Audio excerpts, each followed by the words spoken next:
The big problem I solve is that a lot of entrepreneurs are good at their business, but they know nothing about branding.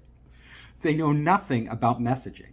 So I come in there with my team and we give them everything they need to know to really get on the right track. Well, there are a lot of entrepreneurs out there who have a really solid business, a good business plan. They have all the pieces in place, but they really haven't figured out who they are. What is the essence of their company?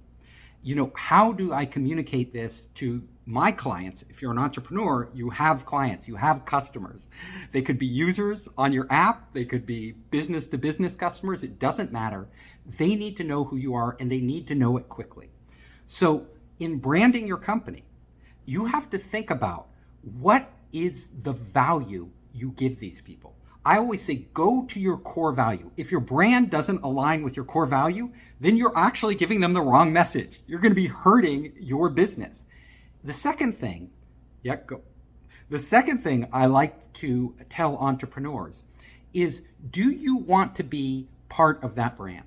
So in a lot of companies we see out there, the founder, especially, in startups, embodies the brand. Now this works well if you have the right personality, the right, and the right communication skills. Not all CEOs have this. So some CEOs, if you're the next Steve Jobs or Elon Musk, you can do it, right? They are master marketers. They were the brand.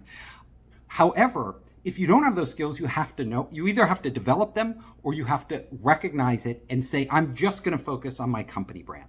Now, having the founder as the brand icon gives you an extra boost because people relate to people. People stick. We like people.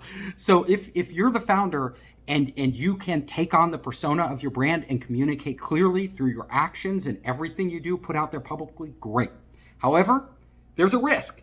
If you screw up as the founder, then it's going to hurt your brand. If you do something unsavory, if you speak off topic, all of these things are going to come back to haunt you. So it's a two-edged sword. A big mistake people make is they want to be all things to all people.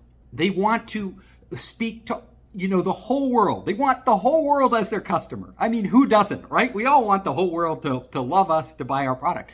But in reality, your customer is almost never the whole world, right? It's very specific. And you need to speak to those specific customers and figure out what's in their head. It doesn't matter what you think your brand is, right? Or what you want it to be. You need to understand what they want from you. What are their values? Are they, conscious about climate change and the environment? Is that what they care about? Are they looking for value or savings? Do they want reliability or efficiency? What do your clients want? That has to be the focus of your brand, because if your brand is not what they want, they're going to go to somebody else. And so it's not just getting something that sticks, getting something that demonstrates your core value, but that all has to align with who they are and what they need from you. So finding your brand isn't like waking up one morning and having an epiphany. Oh my God, this is my brand. We all want that to happen. And if it does, and it works out perfectly, but what you really need to do, and even if you have that epiphany, you need to test it on your customers. You need to take the time to take your messaging out before you lock it down. You might have 20 different ideas. You may have one idea, whatever it is. You need to see if it resonates with them, what their impressions are. You need to present it to customers you can do this online through Google AdWords or Facebook ads and measure the response rates to your messaging. You can do this face-to-face with focus groups with customers, but preferably you do it all possible ways, right? Through surveys, whatever it takes to get as much feedback as possible about what customers are really taking away from your branding. You should ask me, what stops founders from really successfully branding their companies and themselves? The answer is that founders have preconceived notions about what their company should be without looking at what it really is. I hope you enjoyed the talk. If you liked it, share it with your friends or subscribe to our channel.